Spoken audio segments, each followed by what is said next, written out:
About a year ago I turned a segmented bowl, and I've had a few comments that they wanted some more detail on it, so that's what I'm going to try and do, see if I can do it again with a bit more detail. So for the base, I'm experimenting on this one. I'm just going to use a piece of spruce, and I just cut all the edges 4.5 inches in diameter and at least 3/4 inch thick. And I'll cut a tenon in that so I can get it with my jaws. Let's see if I can square that up a bit.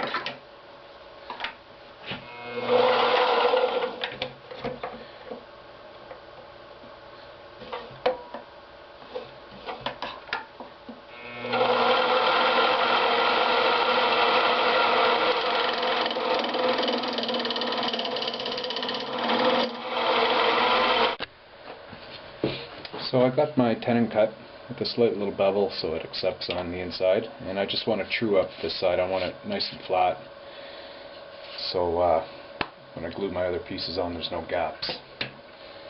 So let's true that up.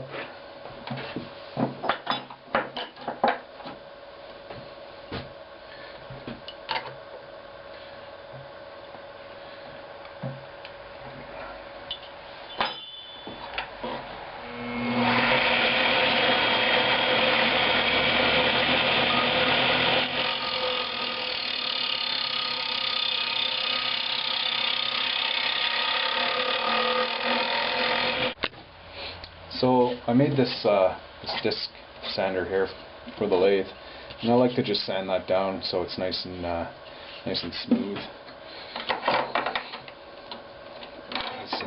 It doesn't do a very good job doing it the way I did it, so we'll smooth that up a little bit.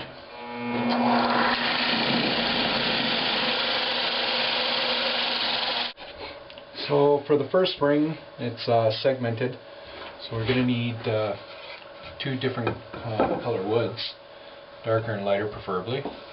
And for the bigger pieces, they're cut into 30-degree angles. Your piece should be at least 15 inches long, 3/4 inches thick, and 2.25 inch wide. And we're going to be cutting segments on a 30-degree. So this is a little bit thicker. I'll have to get it planed down. It's a scrap piece of wood, and I'll find something else for the other strips that are going to go in between these. So let's get this cut up.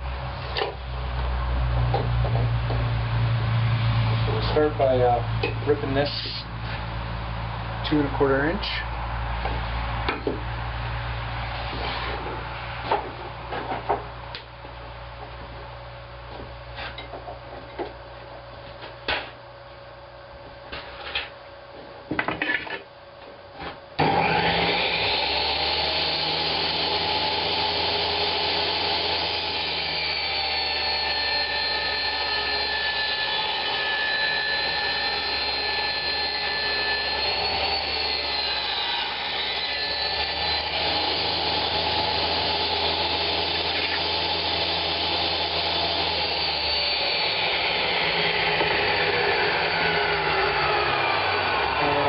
Plenty of length on this, about 18 inches, so there's lots there.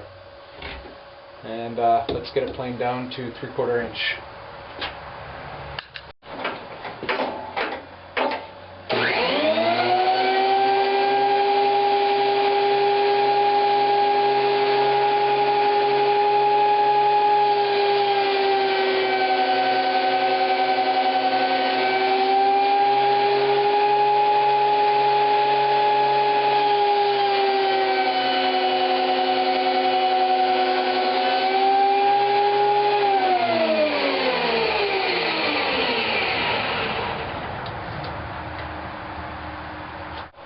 Alright, now that we have this ripped to 2 3/4, we've got to cut our angles. I've set my saw at 30 degrees with a stopper for 2 3/8, I believe it is, for length, and for the top edge. And I put a sacrificial piece here to avoid tear out on the bottom. I've already started the first cut, and every cut you make, you flip the board over, of course, so you get proper angles. So let's get started. And another note, you want to make sure that the blade comes to a complete stop before you lift it back up, or else it'll catch your piece and damage it. You don't want to do that.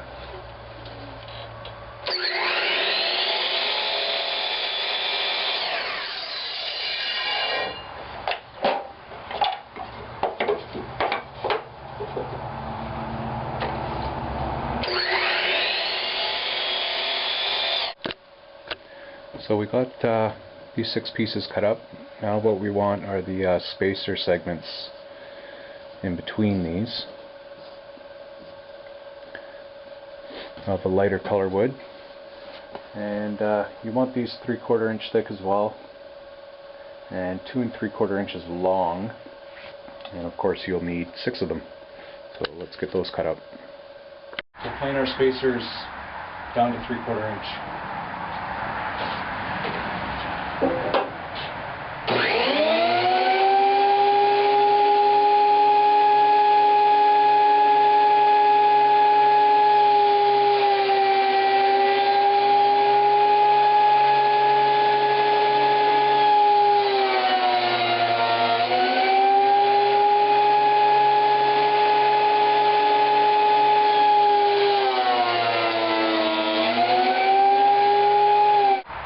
So we've got this plane down.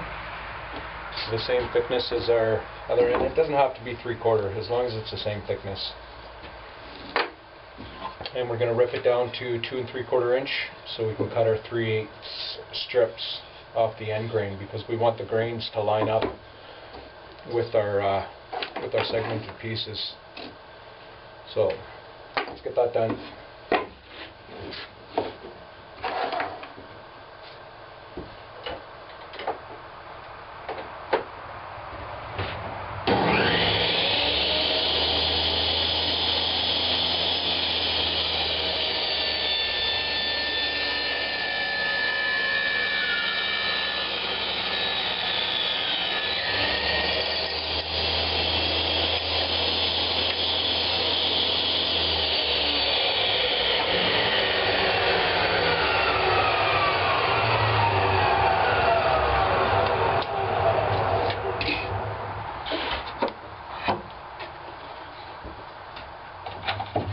I have this set up already, a stopper for 3/8 of an inch. So let's go ahead and get that cut up.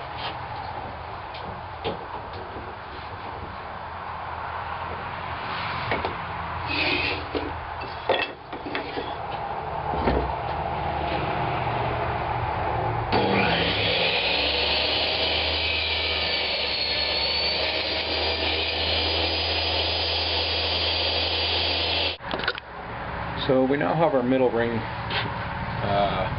all the pieces for the middle ring done, and we have to glue it together now. The best way to do it is to glue one half and then the other half separately. And then if you need to make some adjustments for these to glue square together, then you can do that by sanding, putting a piece of sandpaper down and sanding, or whichever way you want to true that up to make sure that they sit flush. Because it's hard to get it all glued up as one piece. I was thinking about doing it all as one and then just wrapping an elastic around it. I don't know, I might try that, I'm not too sure. But the best way, the last time I did it, that's how I did it. I did 2 separate pieces and then glued them together. So now we got to get these all glued up. And the best way to do that is just the friction fit. Just the friction glue. So I'll put some glue on one piece.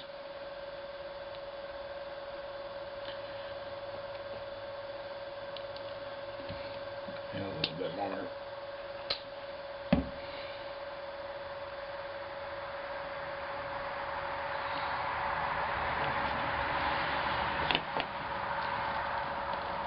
And you just sort of slide it on, and the friction of itself sticks it on.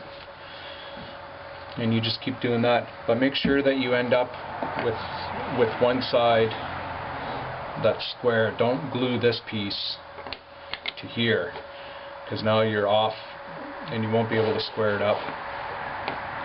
So we'll just continue around the whole thing, gluing it like that. I might try the elastic, I'm not too sure. So for the top ring, we're going to want our piece at least 24 inches long and at least a ½ inch thick. It could be thicker, so whatever you want, but it has to be at least a ½ inch thick. And we're going to want this, I think it's 1.5 inches wide. 1 3/4 inch wide, sorry. 1 3/4 inch. So we'll rip this down. And I've already got that set to 1 3/4. So let's put that.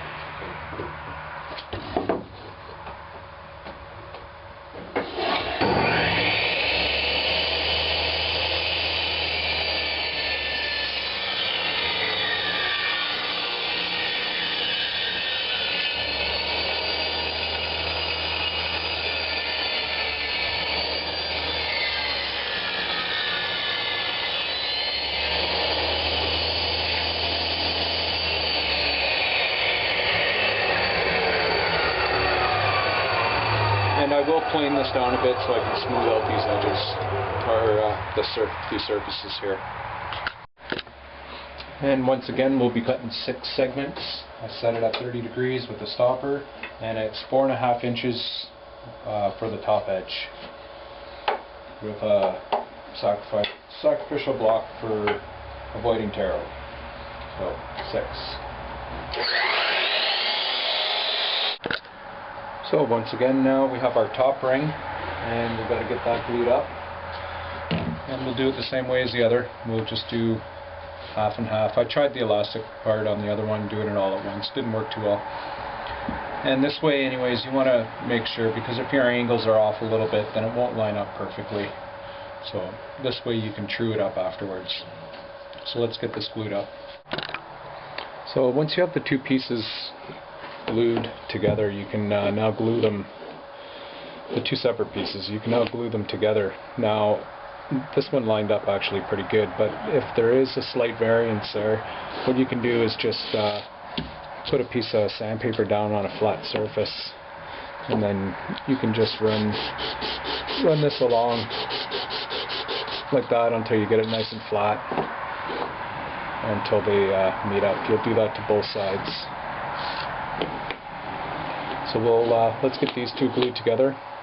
And what I've done, because it's cold in my shop and the glue tends to have a hard time setting, is I just set up a lamp over top of my other piece just to give it some warmth, so the glue will set nice. So let's get these 2 glued up, and we'll go from there. So once you have the pieces glued up, you want to smooth out one edge. You want to make sure it's nice and flush. Unfortunately, I can't get this on my disc sander because it's too big, so I'll just put a piece of sandpaper down and just go back and forth and sand that nice and flush until it's perfect. And it's good to check on a flat surface, and my table saw is pretty flat, so you know, that looks pretty good. So we got these faces smoothed. What I did with the base was I drew some circles with the compass just to give me an idea of where center is, and I can line up these pieces here with the circles on the inside. That'll somewhat give me center. I'm sure there's a better way to do this, but that's the only way I can think of right now with the tools that I have. So we'll get that centered up and glue this piece on first, and then I think it'd be easier to get this glued first, and then we can position it upside down like this for the last ring. It'd be a little easier that way, I think. It's the way I'm going to do it anyways. So unfortunately, when I was clamping these 2 together, it broke apart a couple of the glue joints for the segmented pieces. I don't think the glue set very well. It's really cold out today, so, but what can you do, eh? So there's just going to be a little bit of space in between each. I'm going to let it sit on there anyway, so instead of clamping it, I just put a piece of railroad tie on top of it, just some weight. So we'll see if that glue, because that surface area will all be glued together, so hopefully it didn't separate too much, but oh well, what do you do? So now we'll do the same. We'll just glue this onto here, and I'll measure each end to make sure they're about the same, and I'll mark center on each one, so I can somewhat guesstimate. Like I say, I'm sure there's a better way to do this, but this is the means that I have, so this is how I'm going to do it. And I'm just going to put a weight on it. This time I'm not going to clamp, same as last. Alright, we got this all glued up, and as you can see, I don't know if you can tell with the camera, there's a little bit of a gap there from when it separated. Hopefully that doesn't cause any problems when turning. Ordinarily I'd scrap this project, but I've gotten this far now. We'll see how it turns. Alright, so it's mounted on the lathe, and we'll start turning from the outside of the bowl first. Fortunately, it doesn't seem like it's very true, so we'll see what we can do here.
Right, starting to take shape, and we'll just continue doing that until we have one smooth edge all the way across. Okay, so we got the back all turned down,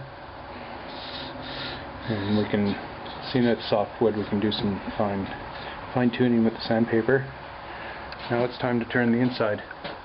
Now, unfortunately, for some reason my stock, it broke. I can't move it back and forth. This is as far in as I can get it, so it's shitty, but we'll see what we can do with that. Let's turn the inside. And same deal, you just want to take very light cuts.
can see it's starting to take a bit of shape there. And once again, you just want to keep going until you got the shape of the bowl, and taking very light cuts. I'm going to leave this one a little thicker than usual because of my my glue up problem. So I don't want it to fly apart on me, so I'll probably leave this a little bit thicker. But we'll just continue on doing that until we got the shape of the bowl.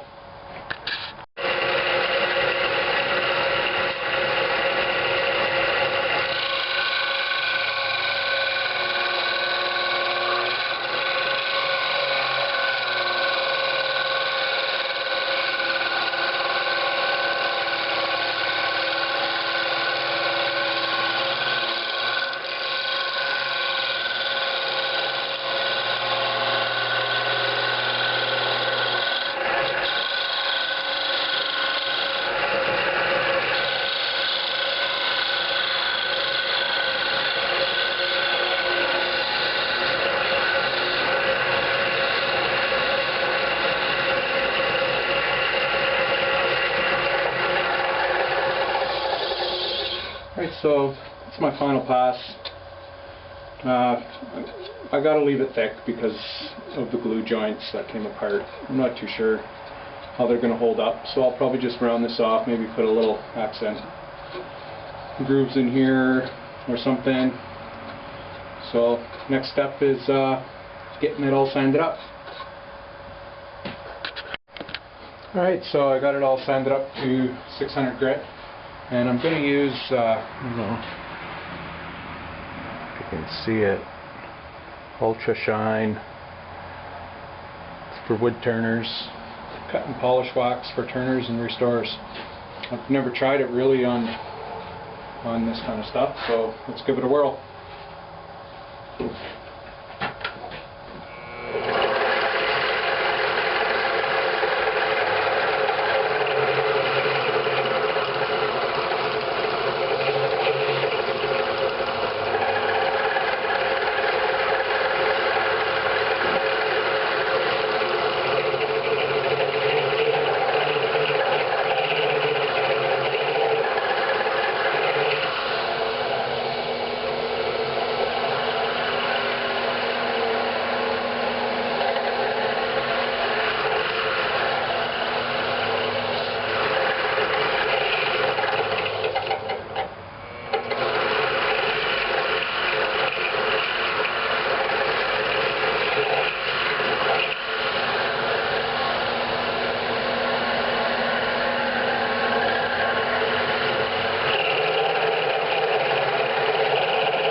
Yeah, so that gives it a nice finish.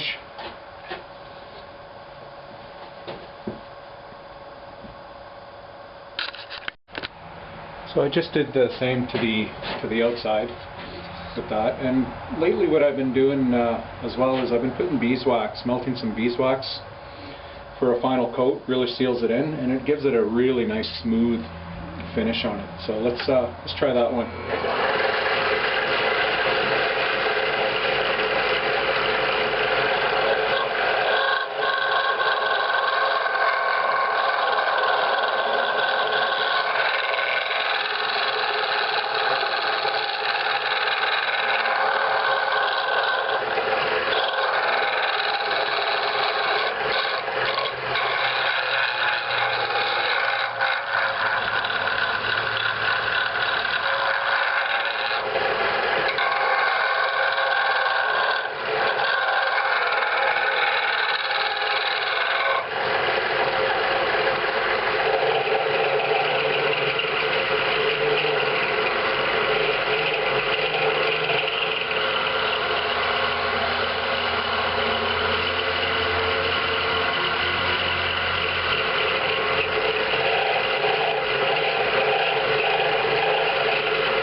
That's nice. So I'll just finish melting in the back and we'll part it off. So the polishing and waxing is all done now, so now we'll just part it off.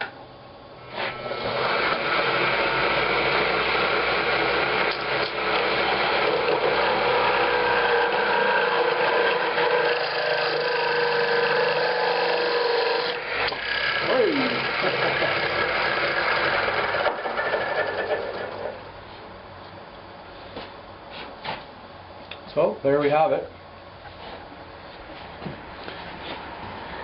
It's a segmented bowl. Of course I'll cut that little tab off.